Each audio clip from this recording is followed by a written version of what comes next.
Okay, so hello and welcome to the newest episode of the Soccer Sofa. I'm joined today by Jack Cox. How you doing, Elliot? Yeah, good, thanks, mate. And we're going to kick off the show by talking all things Pep Guardiola and Manchester City.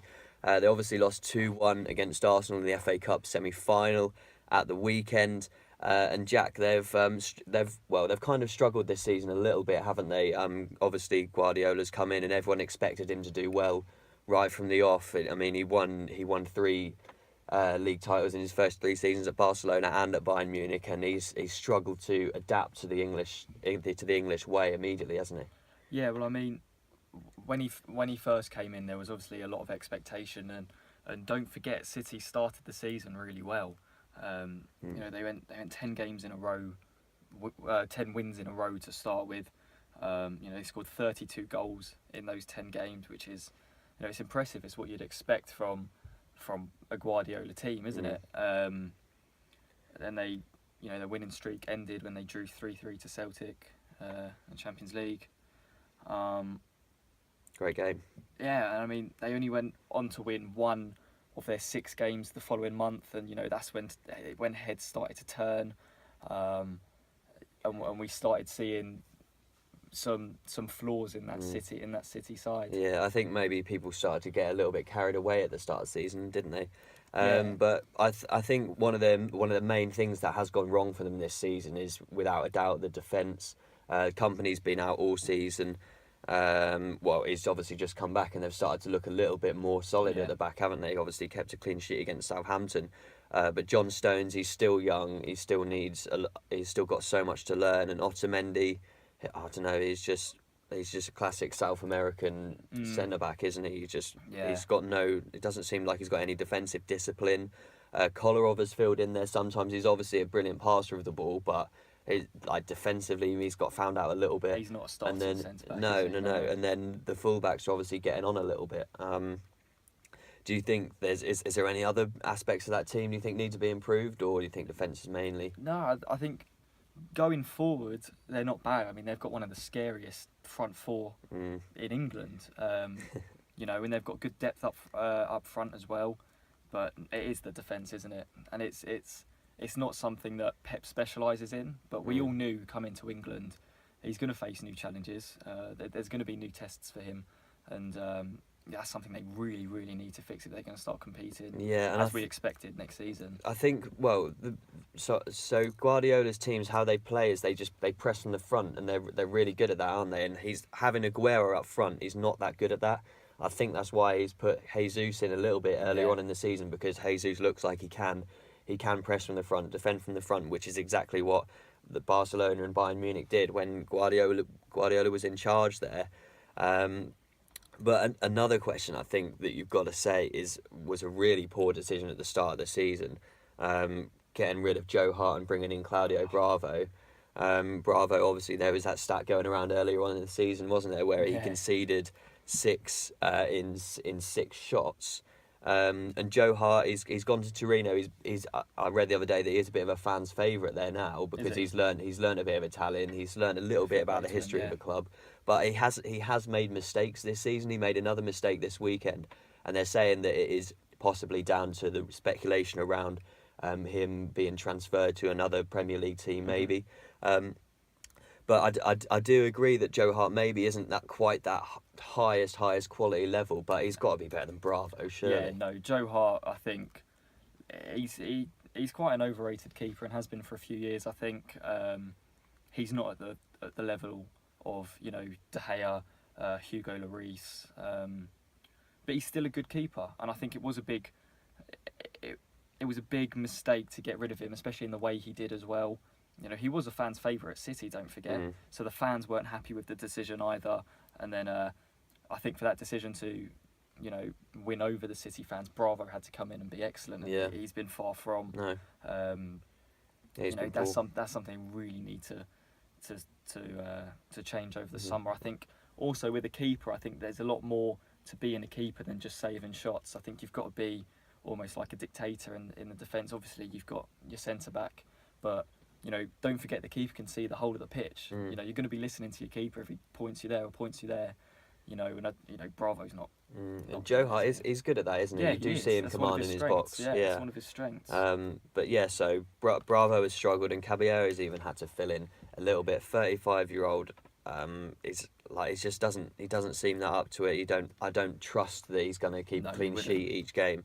So I definitely think they need to sign a goalkeeper, and I'd also say they need to sign probably a centre back, a couple of fullbacks, and maybe a holding midfield player. I've got written down here the players that are out of contract at the end of the season. Go on, yeah. Zabaleta, Sanya, Navas, Torre, Caballero, and Clichy. So that's both the right backs and a left back. That's the end of this season. That's the end of this season, yeah. And Torre will probably go, won't he? I'd say they've probably done well to squeeze another year out of him. Navas, again, I don't really rate him that highly. No. I don't think Especially he's a right back as well. Yeah, I don't think the for a winger, I don't think he's scored in over a year now. That's not great, is it? Navas is another example. He's just an outlet player. He was bought at a bit of pace, but he's never really worked in England, and I think he'll be off in the summer for sure. Yeah. So yeah, left back and right back and a centre back. Is there anyone off the top of your head that you maybe think they could sign? I know you said Van Dijk earlier. Yeah, no, I think it's important that I think they need to either sign, in terms of a centre back, a world class centre back, like really break the bank for a top class centre back, or get someone that's proven in England. As you said, we mentioned Van Dijk off air. I think is a great centre back. Once he comes back from injury, I'm sure he'll have a great season.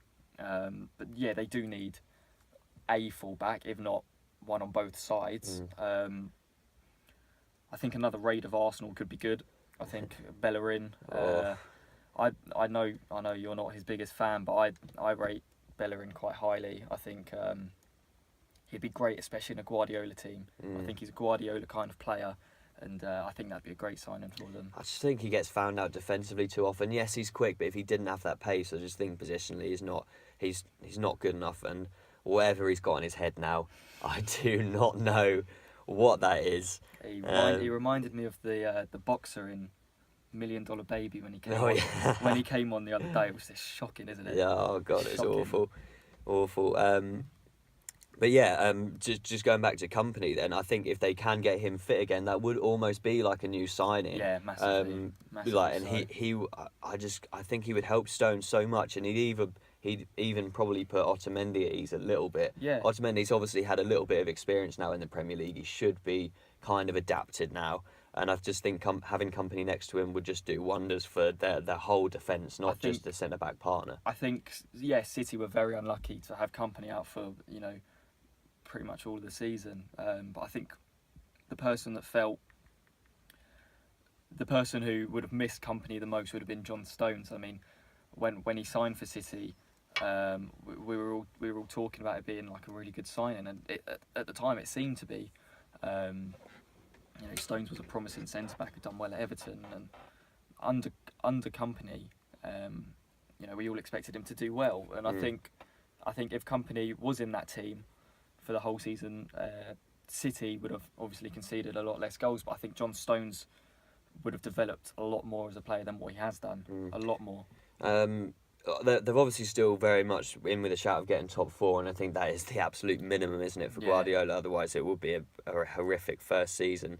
And the front line, Sterling, Aguero, and Sane, and Jesus, when he comes back and plays there, I do think that they've got so much potential. Those three going forward.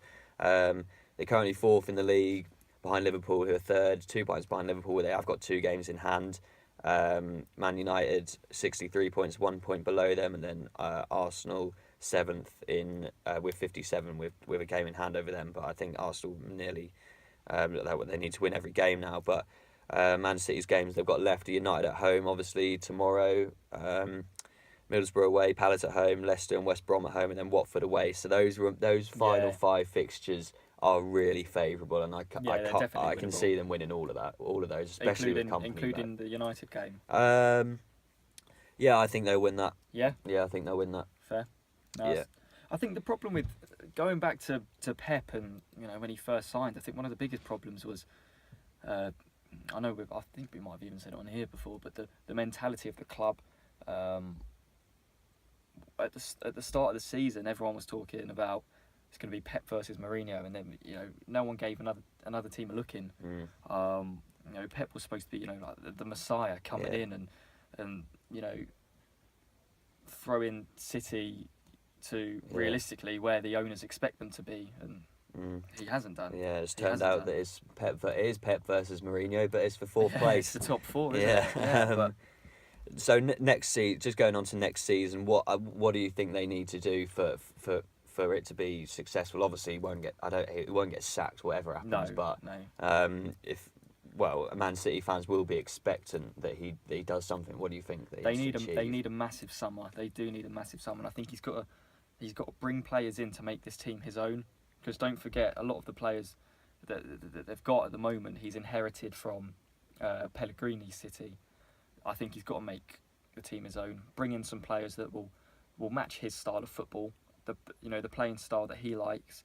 I think that's the biggest thing. I mean, you don't always want to say, oh, the only way they can go forward is by buying and spending all the money they've got. But I think it really is because as we've mentioned, it's an ageing team. They've got some players that they need to replace, and I think he's really got to make this team his own this summer. He's got to do it quick, because if he goes another trophyless season, then it could be it. Yeah, and I think they'll get Toure, Zabaleta, Sanya off the wage bill. They're probably all on pretty hefty wages, especially Toure. Yeah. And that frees up for them to bring some more players in, young players. I'm looking forward for Gundogan to come back as well. I think he did look promising earlier on in the season. That's another example of them being unlucky through injuries. And he's had a difficult season with injury, hasn't he? So Gundogan comes back and get another centre mid in, I think. Yeah.